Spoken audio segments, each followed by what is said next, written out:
The Story of Prince Ahmed and the Fairy Paribanou by Andrew Lang. There was a sultan who had 3 sons, and a niece, the eldest of the princes, was called Hussein II Ali, the youngest Ahmed, and the princess his niece Nuranihar. The princess Nuranihar was the daughter of the younger brother of the sultan, who died and left the princess very young. The sultan took upon himself the care of his daughter's education, and brought her up in his palace, with the 3 princes proposing to marry her when she arrived at a proper age, and to contract alliance with some neighboring prince by that means. But when he perceived that the 3 princes his sons loved her passionately, he thought more seriously on that affair. He was very much concerned. The difficulty he foresaw was to make them agree, and that the 2 youngest should consent to yield her up to their elder brother. As he found them positively obstinate, he sent for them all together, and said to them, "Children, since, for your good and quiet, I have not been able to persuade you no longer to aspire to the princess your cousin, I think it would not be amiss if every one traveled separately into different countries, so that you might not meet each other, and as you know I am very curious and delight in everything that's singular, I promise my niece in marriage to him that shall bring me the most extraordinary rarity, and for the purchase of the rarity you shall go in search after, and the expense of traveling I will give you every one a sum of money." As the 3 princes were always submissive and obedient to the sultan's will, and each flattered himself fortune might prove favorable to him, they all consented to it. The sultan paid them the money he promised them, and that very day they gave orders for the preparations for their travels, and took their leave of the sultan, that they might be the more ready to go the next morning. Accordingly, they all set out at the same gate of the city, each dressed like a merchant, attended by an officer of confidence, dressed like a slave, and all well mounted and equipped. They went the first day's journey together, and lay all at an inn, where the road was divided into 3 different tracks. At night, when they were at supper together, they all agreed to travel for a year, and to meet at that inn, and that the first that came should wait for the rest, that as they had all 3 taken their leave together of the sultan, they might all return together the next morning by break of day. After they had embraced and wished each other good success, they mounted their horses and took each a different road. Prince Hussein, the eldest brother, arrived at Bisnagar, the capital of the kingdom of that name, and the residence of its king. He went and lodged at a khan appointed for foreign merchants, and having learned that there were 4 principal divisions, where merchants of all sorts sold their commodities and kept shops, and in the midst of which stood the castle, or rather the king's palace, he went to one of these divisions the next day. Prince Hussein could not view this division without admiration. It was large and divided into several streets, all vaulted and shaded from the sun, and yet very light too. The shops were all of a size, and all that dealt in the same sort of goods lived in one street, as also the handicraftsmen who kept their shops in the smaller streets.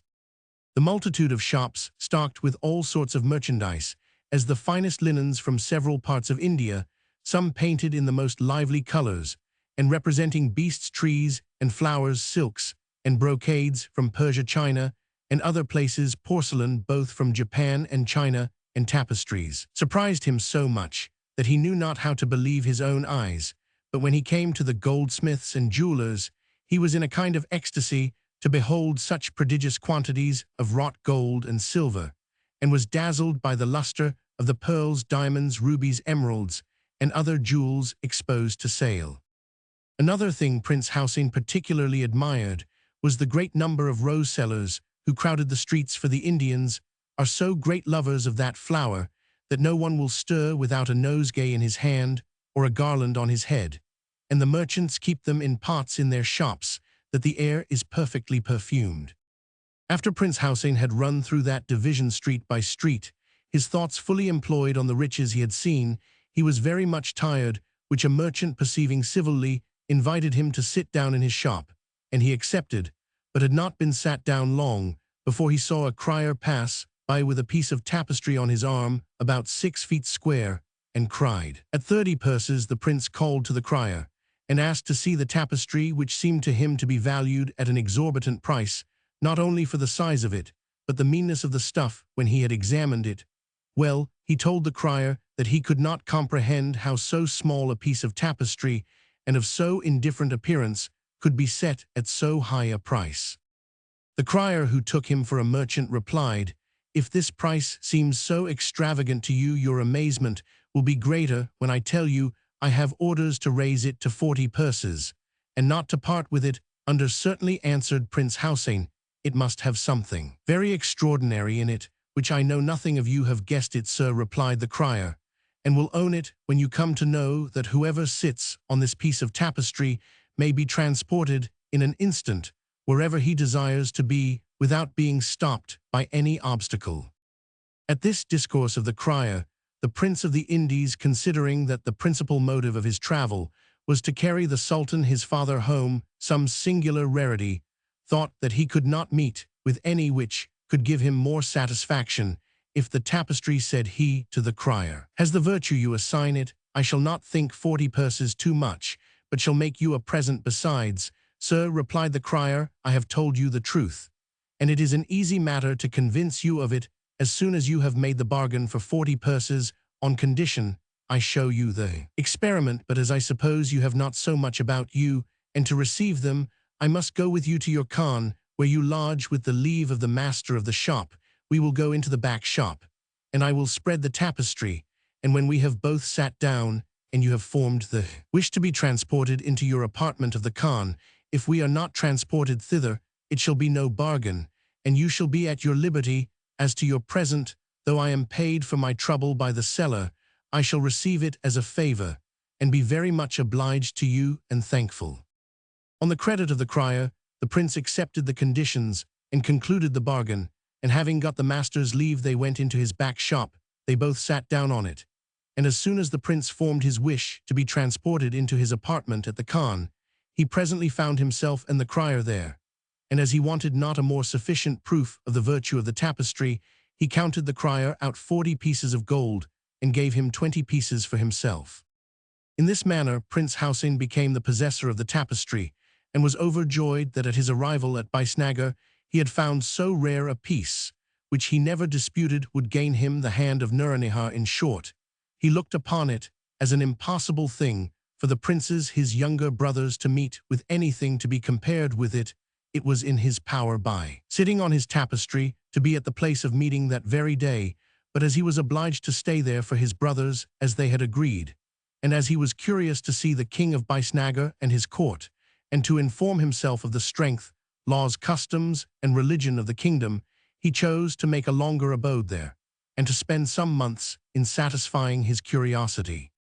Prince Hussein might have made a longer abode in the kingdom and court of Bisnagar, but he was so eager to be nearer the princess that, spreading the tapestry, he and the officer he had brought with him sat down, and as soon as he had formed his wish, were transported to the inn at which he and his brothers were to meet, and where he passed for a merchant till they came. Prince Ali, Prince Hussein's second brother, who designed to travel into Persia, took the road, having 3 days after he parted with his brothers joined a caravan, and after 4 days' travel arrived at Shiraz, which was the capital of the kingdom of Persia. Here he passed for a jeweler. The next morning Prince Ali, who traveled only for his pleasure and had brought nothing but just necessaries along with him, after he had dressed himself, took a walk into that part of the town which they at Shiraz called the Bezestein.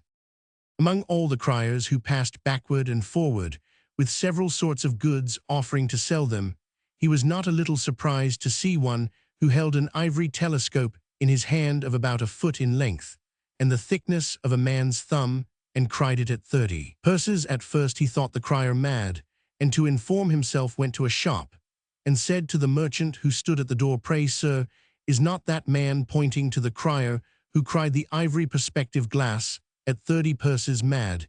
If he is not, I am very much deceived." "Indeed, sir," answered the merchant, "he was in his right senses yesterday. I can assure you he is one of the ablest criers we have, and the most employed of any when anything valuable is to be sold. And if he cries the ivory perspective glass at 30 purses, it must be worth as much or more on some account or other. He will come by presently, and we will call him, and you shall be satisfied. In the meantime, sit down on my sofa and rest yourself." Prince Ali accepted the merchant's obliging offer, and presently afterward the crier passed by the merchant, called him by his name, and pointing to the prince said to him, "Tell that gentleman who asked me if you were in your right senses what you mean by crying that ivory perspective glass, which seems not to be worth much at 30 purses. I should be very much amazed myself if I did not know you." The crier, addressing himself to Prince Ali, said, "Sir, you are not the only person that takes me for a madman on account of this perspective glass. You shall judge yourself whether I am or no when I have told you its property, and I hope you will value it at as high a price as those I have showed it to already who had as bad an opinion of me as you." "First, sir," pursued the crier, presenting the ivory pipe to the prince, "observe that this pipe is furnished with a glass at both ends, and consider that by looking through one of them, you see whatever object you wish to behold. I am," said the prince, "ready to make you all imaginable reparation for the scandal I have thrown on you, if you will make the truth of what you advance appear." And as he had the ivory pipe in his hand, after he had looked at the two glasses, he said, "Show me at which of these ends I must look, that I may be satisfied." The crier presently showed him, and he looked through, wishing at the same time to see the Sultan his father, whom he immediately beheld, in perfect health, set on his throne, in the midst of his council. Afterward, as there was nothing in the world so dear to him after the Sultan as the Princess Nuranihar, he wished to see her, and saw her at her toilet laughing, and in a pleasant humor with her women about her. Prince Ali wanted no other proof to be persuaded that this perspective glass was the most valuable thing in the world, and believed that if he should neglect to purchase it, he should never meet again with such another rarity. He therefore took the crier with him to the Khan, where he lodged, and counted him out the money, and received the perspective glass. Prince Ali was overjoyed at his bargain, and persuaded himself that as his brothers would not be able to meet with anything so rare and admirable, the Princess Nuranihar would be the recompense of his fatigue and trouble, that he thought of nothing but visiting the court of Persia incognito, and seeing whatever was curious in Shiraz and thereabouts, till the caravan with which he came returned back to the Indies. As soon as the caravan was ready to set out, the prince joined them, and arrived happily without any accident or trouble otherwise than the length of the journey and fatigue of traveling at the place of rendezvous, where he found Prince Hussein, and both waited for Prince Ahmed.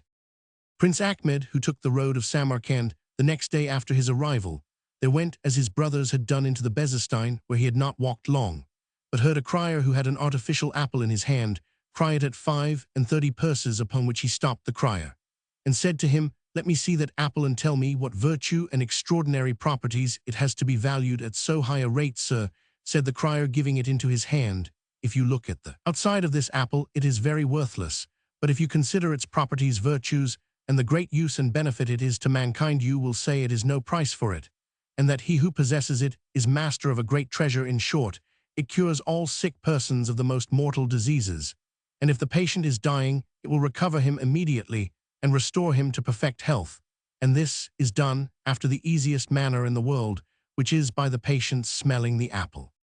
"If I may believe you," replied Prince Ahmed, "the virtues of this apple are wonderful, and it is invaluable. But what ground have I for all you tell me to be persuaded of the truth of this matter?" "Sir," replied the crier, "the thing is known and averred by the whole city of Samarkand. But without going any further, ask all these merchants you see here, and hear what they say. You will find several of them will tell you they had not been alive this day if they had not made use of this excellent remedy. And that you may better comprehend what it is, I must tell you it is the fruit of the study and experiments of a celebrated philosopher of this city, who applied himself all his lifetime to the study and knowledge of the virtues of plants and minerals, and at last attained to this composition, by which he performed such surprising cures in this town as will never be forgot, but died suddenly himself before he could apply his sovereign remedy, and left his wife and a great many young children behind him in very indifferent circumstances, who, to support her family and provide for her children, is resolved to sell it." While the crier informed Prince Ahmed of the virtues of the artificial apple, a great many persons came about them, and confirmed what he said, and one among the rest said he had a friend dangerously ill, whose life was despaired of, and that was a favorable opportunity to show Prince Ahmed the experiment, upon which Prince Ahmed told the crier he would give him 40 purses if he cured the sick person. The crier, who had orders to sell it at that price, said to Prince Ahmed, "Come, sir, let us go and make the experiment, and the apple shall be yours. And I can assure you that it will always have the desired effect." In short, the experiment succeeded. And the prince, after he had counted out to the crier 40 purses, and he had delivered the apple to him, waited patiently for the first caravan that should return to the Indies, and arrived in perfect health at the inn where the princes Hussein and Ali waited for him. When the princes met, they showed each other their treasures, and immediately saw through the glass that the princess was dying. They then sat down on the carpet, wished themselves with her, and were there in a moment. Prince Ahmed no sooner perceived himself in Nur-Nihar's chamber than he rose off the tapestry, as did also the other 2 princes, and went to the bedside and put the apple under her nose. Some moments after, the princess opened her eyes and turned her head from one side to another, looking at the persons who stood about her, and then rose up in the bed and asked to be dressed, just as if she had waked out of a sound sleep. Her women having presently informed her in a manner that showed their joy that she was obliged to the 3 princes for the sudden recovery of her health, and particularly to Prince Ahmed, she immediately expressed her joy to see them and thanked them all together, and afterward Prince Ahmed in particular. While the princess was dressing, the princes went to throw themselves at the Sultan, their father's feet, and pay their respects to him. But when they came before him, they found he had been informed of their arrival by the chief of the princess eunuchs, and by what means the princess had been perfectly cured. The Sultan received and embraced them with the greatest joy, both for their return and the recovery of the princess, his niece, whom he loved as well as if she had been his own daughter, and who had been given over by the physicians. After the usual ceremonies and compliments, the princes presented each his rarity, Prince Hussein his tapestry, which he had taken care not to leave behind him in the princess' chamber, Prince Ali his ivory perspective glass, and Prince Ahmed his artificial apple. And after each had commended their present, when they put it into the Sultan's hands, they begged of him to pronounce their fate and declare to which of them he would give the Princess Nur-Nihar for a wife, according to his promise.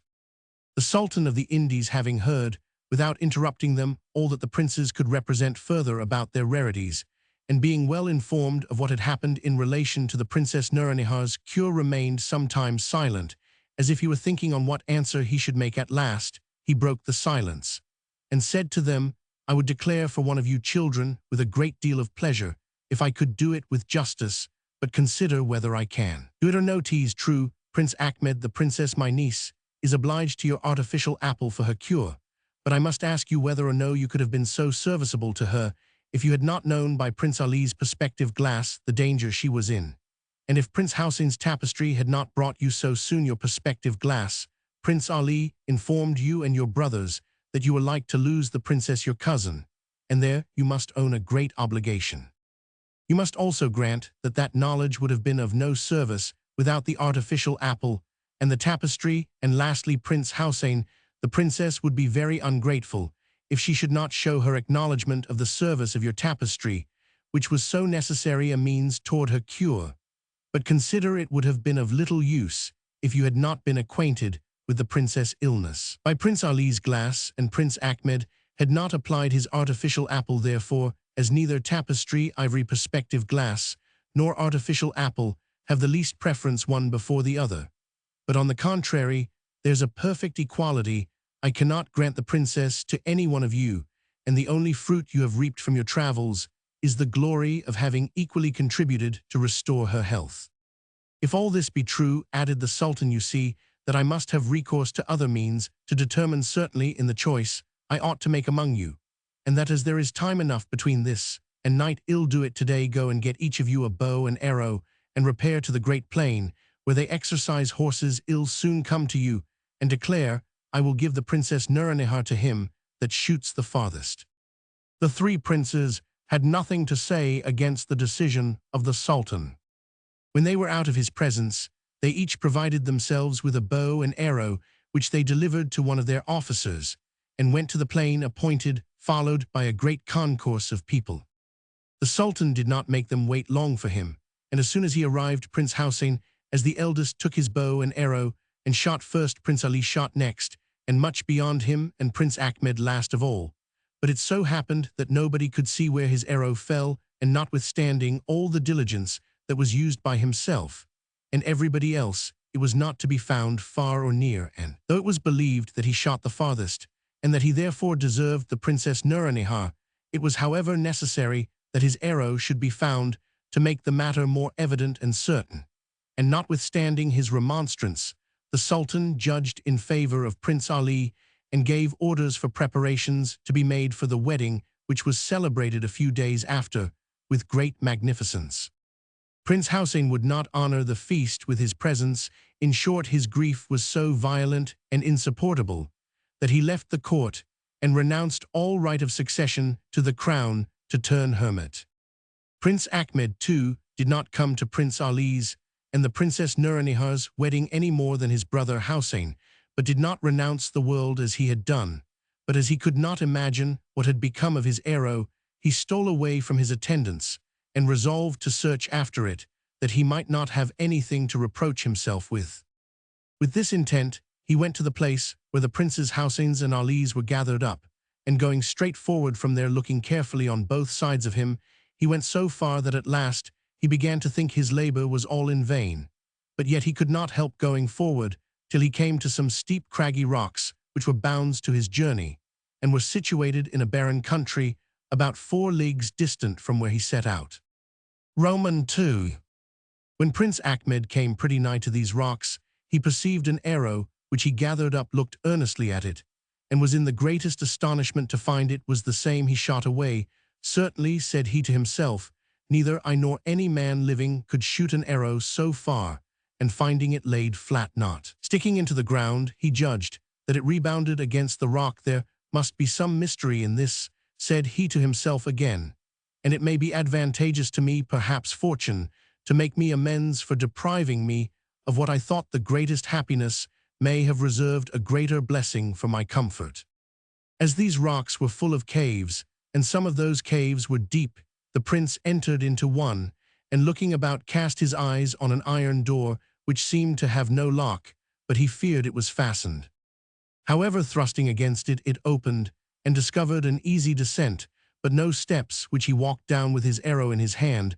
At first, he thought he was going into a dark, obscure place, but presently a quite different light succeeded that which he came out of, and entering into a large, spacious place at about 50 or 60 paces distant, he perceived a magnificent palace, which he had not then time enough to look at the same time.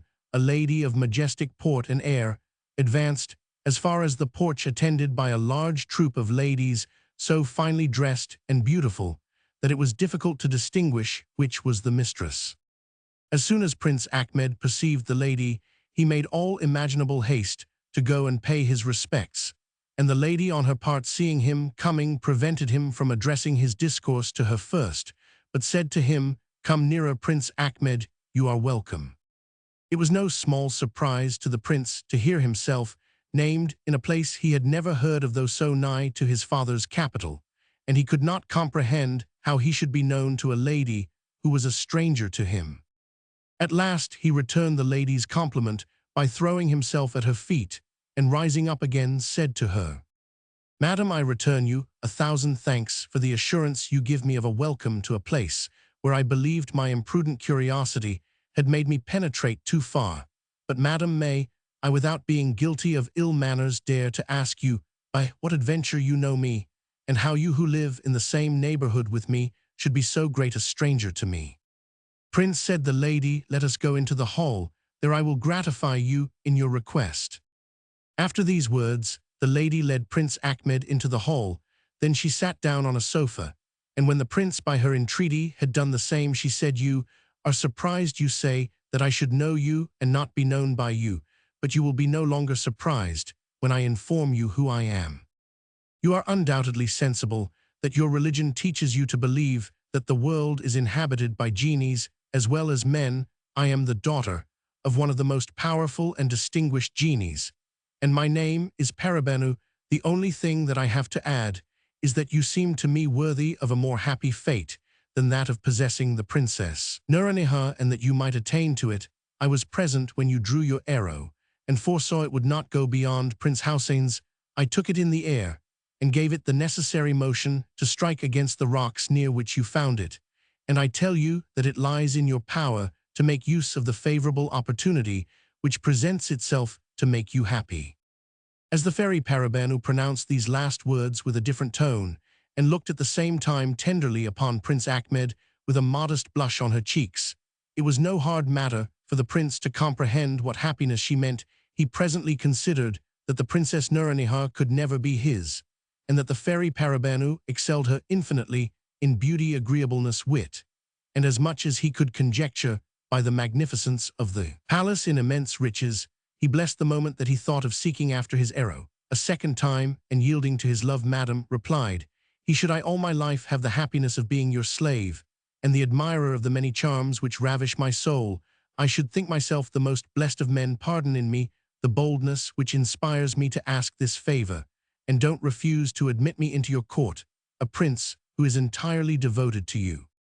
"Prince," answered the fairy, "will you not pledge your faith to me as well as I give mine to you?" "Yes, madam," replied the prince, in an ecstasy of joy. "What can I do better, and with greater pleasure? Yes, my sultaness, my queen, I'll give you my heart without the least reserve."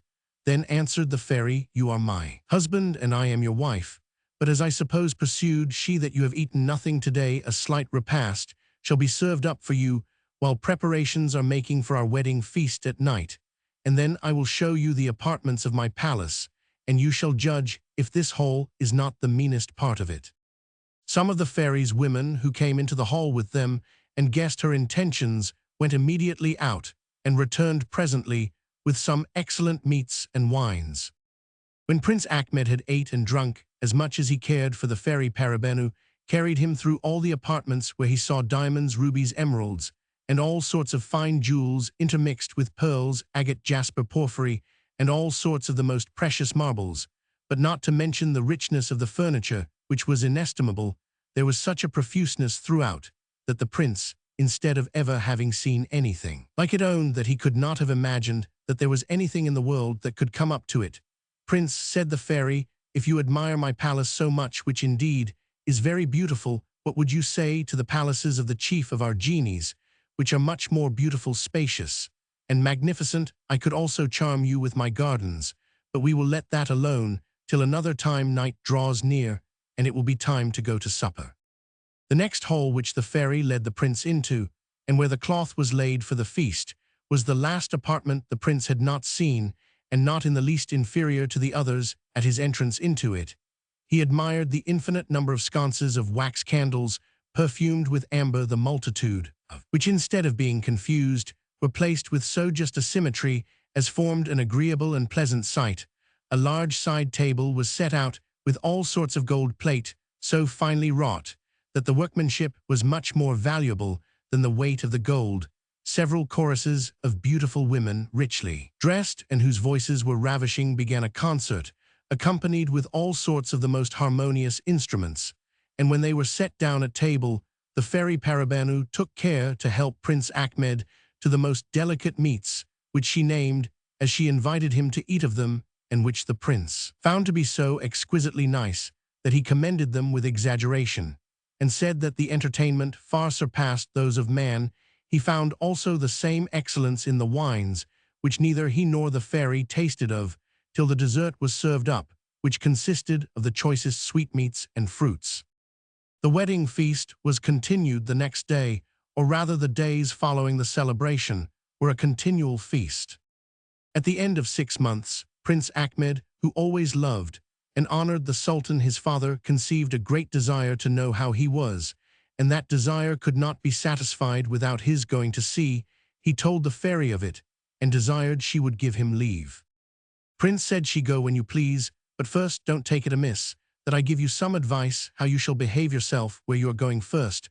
I don't think it proper for you to tell the Sultan your father of our marriage, nor of my quality, nor the place where you have been. Beg of him to be satisfied in knowing you are happy and desire no more, and let him know that the sole end of your visit is to make him easy and inform him of your fate." She appointed 20 gentlemen well mounted and equipped to attend him. When all was ready, Prince Ahmed took his leave of the fairy, embraced her, and renewed his promise to return soon. Then his horse, which was most finely caparisoned, and was as beautiful a creature as any in the Sultan of India's stables, was led to him, and he mounted him with an extraordinary grace, and after he had bid her a last adieu set forward on his journey. As it was not a great way to his father's capital, Prince Ahmed soon arrived there. The people, glad to see him again, received him with acclamations of joy, and followed him in crowds to the Sultan's apartment.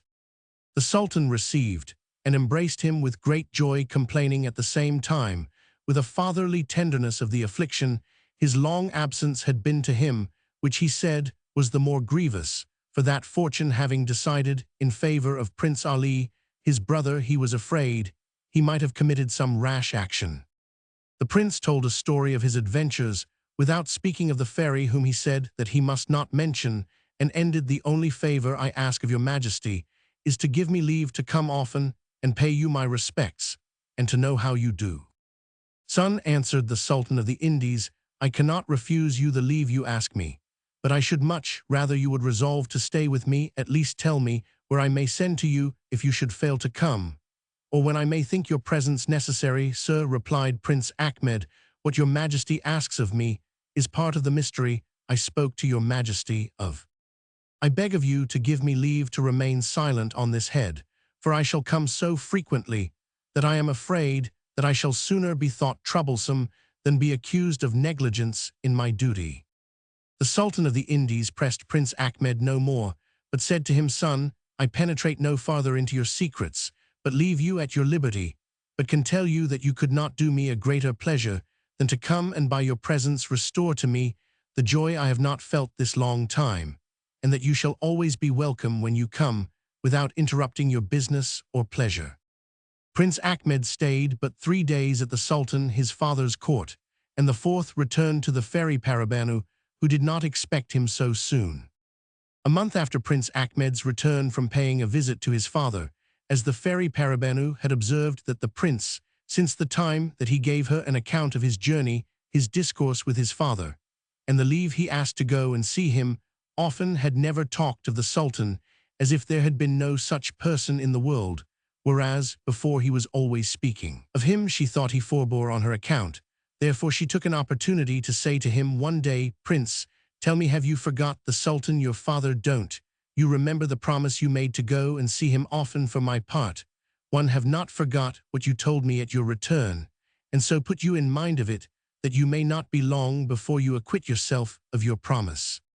So Prince Ahmed went the next morning with the same attendants as before, but much finer, and himself more magnificently mounted, equipped, and dressed, and was received by the Sultan with the same joy and satisfaction for several months. He constantly paid his visits, always in a richer and finer equipage. At last some viziers, the Sultan's favorites, who judged of Prince Ahmed's grandeur and power by the figure he cut, made the Sultan jealous of his son, saying it was to be feared he might inveigle himself into the people's favor and dethrone him. The Sultan of the Indies was so far from thinking that Prince Ahmed could be capable of so pernicious a design as his favorites would make him believe, that he said to them, "You are mistaken. My son loves me, and I am certain of his tenderness and fidelity, as I have given him no reason to be disgusted." But the favorites went on abusing Prince Ahmed till the Sultan said, "Be it as it will, I don't believe my son Ahmed is so wicked as you would persuade me he is. However, I am obliged to you for your good advice, and don't dispute, but that it proceeds from your good intentions." The Sultan of the Indies said this, that his favorites might not know the impressions their discourse had made on his mind, which had so alarmed him that he resolved to have Prince Ahmed watched unknown to his Grand Vizier. So he sent for a female magician, who was introduced by a back door into his apartment. "Go immediately," he said, "and follow my son, and watch him so well as to find out where he retires, and bring me word." The magician left the Sultan, and knowing the place where Prince Ahmed found his arrow, went immediately thither, and hid herself near the rocks, so that nobody could see her. The next morning Prince Ahmed set out by daybreak, without taking leave either of the Sultan or any of his court. According to custom, the magician, seeing him coming, followed him with her eyes, till on a sudden she lost sight of him and his attendants. As the rocks were very steep and craggy, they were an insurmountable barrier, so that the magician judged that there were but two things for it: either that the prince retired into some cavern or an abode of genies or fairies. Thereupon she came out of the place where she was hid and went directly to the hollow way, which she traced till she came to the farther end, looking carefully about on all sides, but notwithstanding all her diligence could perceive no opening, not so much as the iron gate, which Prince Ahmed discovered, which was to be seen and open to none but men, and only to such whose presence was agreeable to the Fairy Paribanou. The magician who saw it was in vain for her to search any farther, was obliged to be satisfied with the discovery she had made, and returned to give the Sultan an account. The Sultan was very well pleased with the magician's conduct, and said to her, "Do you, as you think fit, wait patiently the event of your promises," and to encourage her made her a present of a diamond of great value. As Prince Ahmed had obtained the Fairy Paribanou's leave to go to the Sultan of the Indies court once a month, he never failed, and the magician, knowing the time, went a day or two before to the foot of the rock, where she lost sight of the prince and his attendants, and waited there. The next morning Prince Ahmed went out as usual at the iron gate with the same attendants as before, and passed by the magician, whom he knew not to be such, and seeing her lie with her head against the rock, and complaining as if she were in great pain, he pitied her, turned his horse about, went to her, and asked her what was the matter with her, and what he could do to ease her. The artful sorceress looked at the prince in a pitiful manner, without ever lifting up her head, and answered in broken words and sighs, as if she could hardly fetch her breath, that she was going to the capital city, but on the way thither she was taken with so violent a fever that her strength failed her, and she was forced to lie down where he saw her, far from any habitation, and without any hopes of assistance. "Good woman," replied Prince Ahmed, "you are not so far from help as you imagine. I am ready to assist you, and convey you where you will meet with a speedy cure. Only get up, and let one of my people take you behind him." At these words, the magician, who pretended sickness only to know where the prince lived, and what he did, refused not the charitable offer he made her, and that her actions might correspond with her words, she made many pretended vain endeavors to get up. At the same time, two of the prince's attendants, alighting off their horses, helped her up and set her behind another, and mounted their horses again, and followed the prince, who turned back to the iron gate, which was opened by one of his retinue who rode before, and, when he came into the outward court of the fairy, without dismounting himself, he sent to tell her he wanted to speak with her. The Fairy Paribanou came with all imaginable haste, not knowing what made Prince Ahmed return so soon, who, not giving her time to ask him the reason, said, "Princess, I desire you would have compassion on this good woman," pointing to the magician, who was held up by two of his retinue. "I found her in the condition you see her in, and promised her the assistance she stands in need of, and am persuaded that you, out of your own goodness, as well as upon my entreaty, will not abandon her."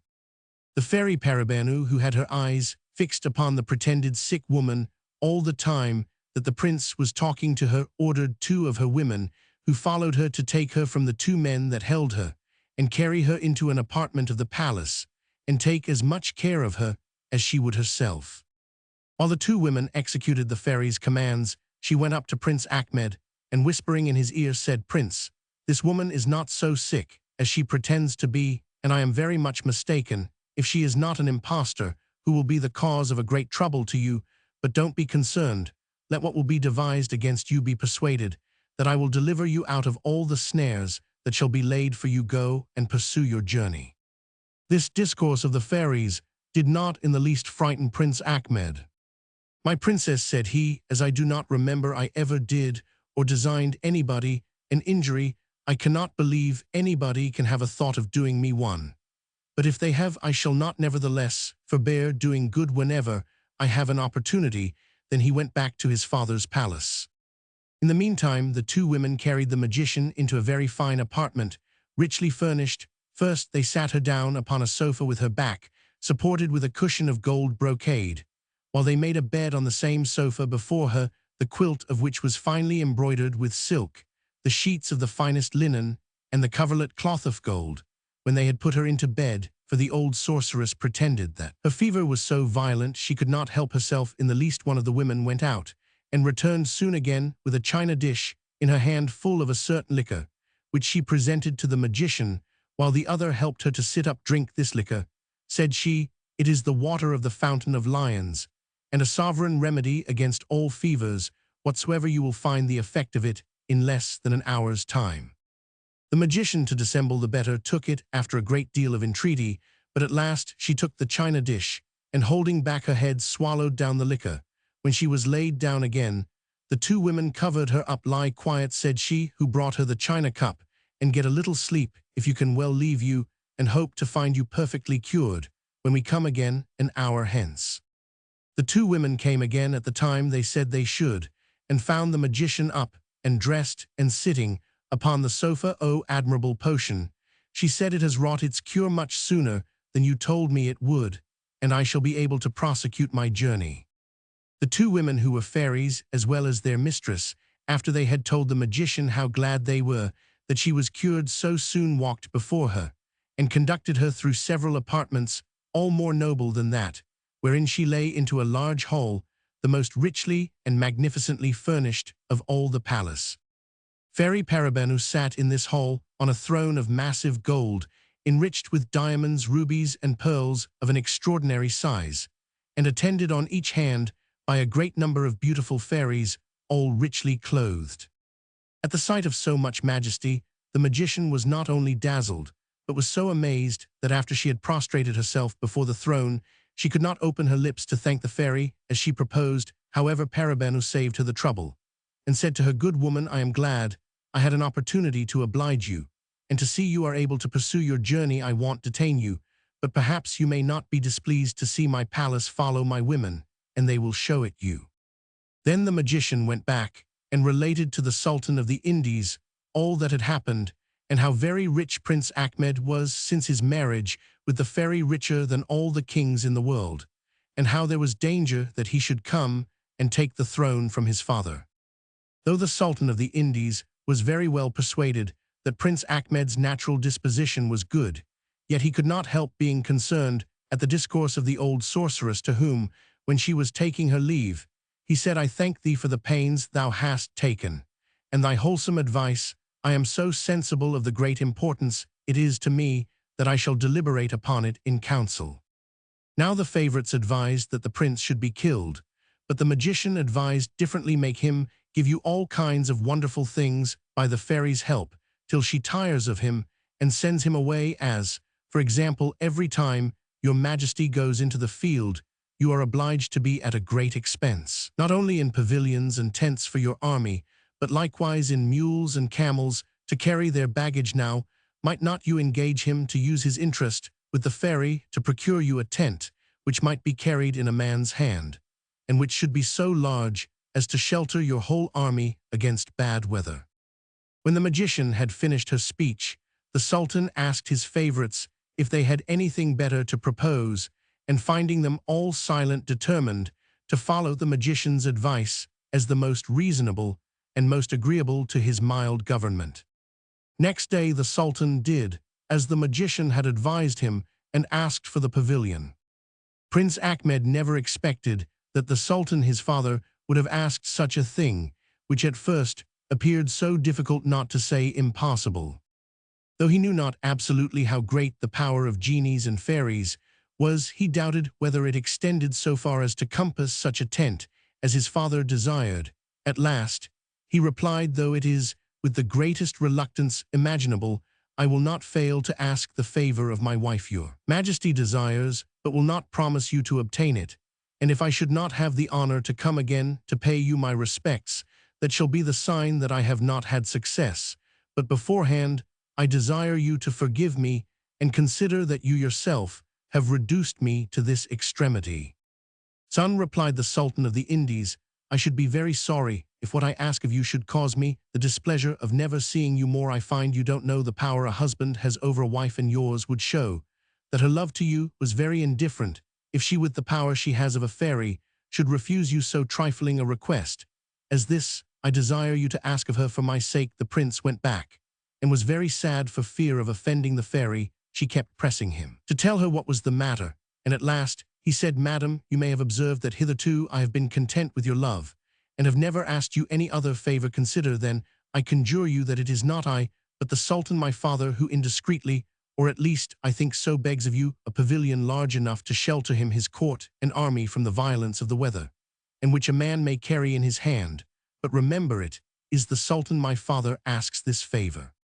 "Prince," replied the fairy, smiling, "I am sorry that so small a matter should disturb you, and make you so uneasy as you appeared to me." Then the fairy sent for her treasurer, to whom, when she came, she said, "Nurjahan," which was her name, "bring me the largest pavilion in my treasury." Nurjahan returned presently with the pavilion, which she could not only hold in her hand, but in the palm of her hand, when she shut her fingers, and presented it to her mistress, who gave it to Prince Ahmed to look at.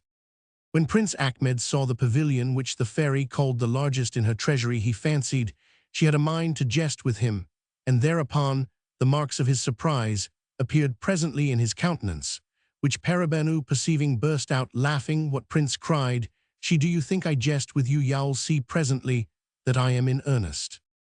"Nurjahan," said she to her treasurer, taking the tent out of Prince Ahmed's hands, "go and set it up, that the prince may judge whether it may be large enough for the Sultan his father." The treasurer went immediately with it out of the palace, and carried it a great way off, and when she had set it up, one end reached to the very palace, at which time the prince, thinking it small, found it large enough to shelter two greater armies than that of the Sultan his father's, and then said to Paribanou, "I ask my princess 1,000 pardons for my incredulity. After what I have seen, I believe there is nothing impossible to you." "You see," said the fairy, "that the pavilion is larger than what your father may have occasion for you must know that it has one property, that it is larger or smaller according to the army it is to cover." The treasurer took down the tent again and brought it to the prince, who took it, and without staying any longer than till the next day, mounted his horse, and went with the same attendants to the Sultan his father.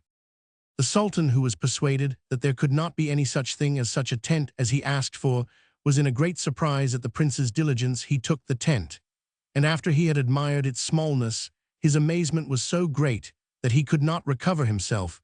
When the tent was set up in the great plain, which we have before mentioned, he found it large enough to shelter an army twice as large as he could bring into the field. But the Sultan was not yet satisfied. "Son," said he, "I have already expressed to you how much I am obliged to you for the present of the tent you have procured me, that I look upon it as the most valuable thing in all my treasury. But you must do one thing more for me, which will be every whit as agreeable to me.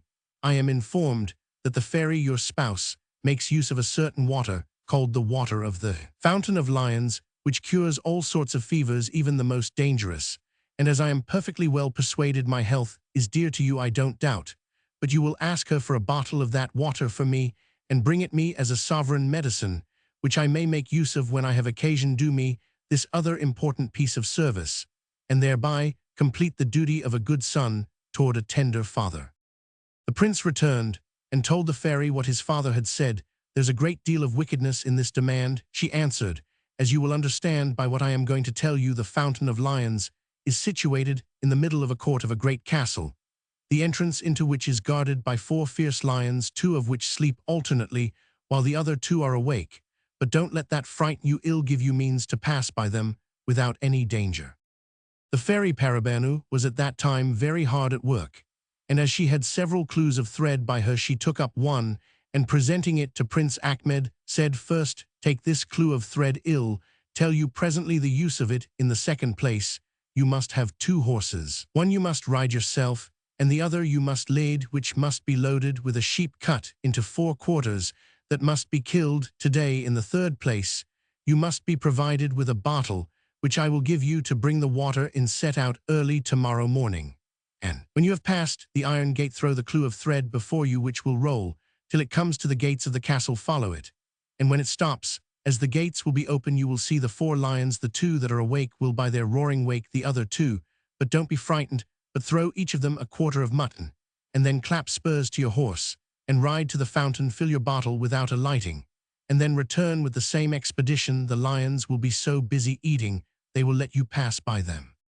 Prince Ahmed set out the next morning at the time appointed by the fairy and followed her directions exactly. When he arrived at the gates of the castle, he distributed the quarters of mutton among the 4 lions, and passing through the midst of them, bravely got to the fountain, filled his bottle, and returned back as safe and sound as he went. When he had gone a little distance from the castle gates, he turned him about, and perceiving 2 of the lions coming after him, he drew his saber and prepared himself for defense. But as he went forward, he saw one of them turned out of the road at some distance, and showed by his head and tail that he did not come to do him any harm, but only to go before him, and that the other stayed behind to follow. He put his sword up again in its scabbard. Guarded in this manner, he arrived at the capital of the Indies, but the lions never left him till they had conducted him to the gates of the Sultan's palace, after which they returned the same way they came, though not without frightening all that saw them, for all they went in a very gentle manner, and showed no fierceness. A great many officers came to attend the prince while he dismounted his horse, and afterward conducted him into the Sultan's apartment, who was at that time surrounded with his favorites. He approached toward the throne, laid the bottle at the Sultan's feet, and kissed the rich tapestry which covered his footstool, and then said, "I have brought you, sir, the healthful water which your majesty desired so much to keep among your other rarities in your treasury, but at the same time wish you such extraordinary health as never to have occasion to make use of it." After the prince had made an end of his compliment, the Sultan placed him on his right hand, and then said to him, "Son, I am very much obliged to you for this valuable present, as also for the great danger you have exposed yourself to upon my account, which I have been informed of by a magician who knows the Fountain of Lions. But do me the pleasure," continued he, "to inform me by what address, or rather, by what incredible power you have been secured." "So," replied Prince Ahmed, "I have no share in the compliment. Your majesty is pleased to make me. All the honor is due to the fairy, my spouse, whose good advice I followed." Then he informed the Sultan what those directions were, and by the relation of this, his expedition, let him know how well he had behaved himself. When he had done, the Sultan, who showed outwardly all the demonstrations of great joy, but secretly became more jealous, retired into an inward apartment, where he sent for the magician. The magician, at her arrival, saved the Sultan the trouble to tell her of the success of Prince Ahmed's journey, which she had heard of before she came, and therefore was prepared with an infallible means. As she pretended this means, she communicated to the Sultan, who declared it the next day to the prince, in the midst of all his courtiers, in these words: "Son," said he, "I have one thing more to ask of you, after which I shall expect nothing more from your obedience, nor your interest with your wife. This request is to bring me a man not above 1.5 feet high, and whose beard is 30 feet long, who carries a bar of iron upon his shoulders of 500 weight, which he uses as a quarterstaff." Prince Ahmed, who did not believe that there was such a man in the world as his father described, would gladly have excused himself, but the Sultan persisted in his demand, and told him the fairy could do more incredible things. The next day the prince returned to his dear Paribanou, to whom he told his father's new demand, which he said he looked upon to be a thing more impossible than the 2 first, for added he, "I cannot imagine there can be such a man in the world without doubt. He has a mind to try whether or no I am so silly as to go about it, or he has a design on my ruin. In short, how can he suppose that I should lay hold of a man so well armed, though he is but little? What arms can I make use of to reduce him to my will? If there are any means, I beg you will tell them, and let me come off with honor this time." "Don't affright yourself, Prince," replied the fairy. "You ran a risk in fetching the water of the Fountain of Lions for your father, but there's no danger in finding out this man, who is my brother Sheba, but is so far from being like me, though we both had the same father, that he is of so violent a nature that nothing can prevent his giving cruel marks of his resentment for a slight offense, yet on the other hand is so good as to oblige anyone in whatever they desire. He is made exactly as the Sultan your father has described him, and has no other arms than a bar of iron of 500 pounds weight, without which he never stirs, and which makes him respected. Ill send for him, and you shall judge of the truth of what I tell you, but be sure to prepare yourself against being frightened at his extraordinary figure when you see him." "What, my queen," replied Prince Ahmed, "do you say Sheba Is your brother, let him be never so ugly or deformed. I shall be so far from being frightened at the sight of him, that as our brother I shall honor and love him." The fairy ordered a gold chafing dish to be set with a fire in it under the porch of her palace, with a box of the same metal, which was a present to her, out of which taking a perfume, and throwing it into the fire, there arose a thick cloud of smoke. Some moments after, the fairy said to Prince Ahmed, "See, there comes my brother." The prince immediately perceived Shaybar coming gravely, with his heavy bar on his shoulder, his long beard which he held up before him, and a pair of thick mustachios which he tucked behind his ears, and almost covered his face. His eyes were very small and deep-set in his head, which was far from being of the smallest size, and on his head he wore a grenadier's cap. Besides all this, he was very much humpbacked. If Prince Ahmed had not known that Shaybar was Paribanou's brother, he would not have been able to have looked at him without fear, but knowing first who he was, he stood by the fairy without the least concern. Shaybar, as he came forward, looked at the prince earnestly enough to have chilled his blood in his veins, and asked Paribanou, when he first accosted her, who that man was, to which she replied, "He is my husband brother, his name is Ahmed, he is son to the Sultan of the Indies. The reason why I did not invite you to my wedding was I was unwilling to divert you from an expedition you were engaged in, and from which I heard with pleasure you returned victorious, and so took the liberty now to call for you." At these words, Shaybar, looking on Prince Ahmed, favorably said, "Is there anything else, sister, wherein I can serve him? It is enough for me that he is your husband to engage me to do for him whatever he desires." "The Sultan, his father," replied Paribanou, "has a curiosity to see you, and I desire he may be your guide to the Sultan's court. He needs but lead me the way. Ill follow him." "Brother," replied Paribanou, "it is too late to go today, therefore stay till tomorrow morning, and in the meantime inform you of all that has passed between the Sultan of the Indies and Prince Ahmed since our marriage." The next morning, after Shaybar had been informed of the affair, he and Prince Ahmed set out for the Sultan's court. When they arrived at the gates of the capital, the people no sooner saw Shaybar, but they ran and hid themselves, and some shut up their shops, and locked themselves up in their houses, while others, flying, communicated their fear to all they met, who stayed not to look behind them, but ran too, insomuch that Shaybar and Prince Ahmed, as they went along, found the streets all desolate, till they came to the palaces, where the porters, instead of keeping the gates, ran away too, so that the prince and Shaybar advanced without any obstacle to the council hall, where the Sultan was seated on his throne, and giving audience here. Likewise the ushers, at the approach of Shaybar, abandoned their posts, and gave them free admittance. Shaybar went boldly and fiercely up to the throne, without waiting to be presented by Prince Ahmed, and accosted the Sultan of the Indies in these words, "Thou hast asked for me," said he. "See here, I am. What wouldst thou have with me?"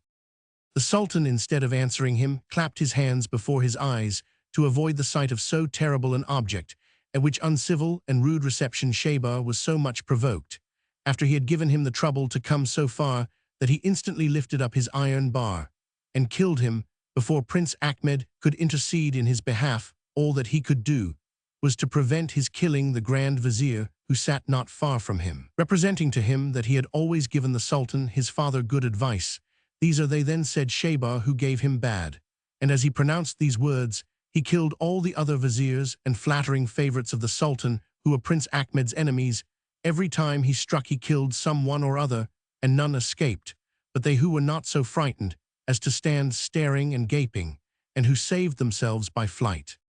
When this terrible execution was over, Shaybar came out of the council hall into the midst of the courtyard, with the iron bar upon his shoulder, and looking hard at the Grand Vizier, who owed his life to Prince Ahmed, he said, "I know here is a certain magician, who is a greater enemy of my brother-in-law than all these base favorites I have chastised. Let the magician be brought to me presently."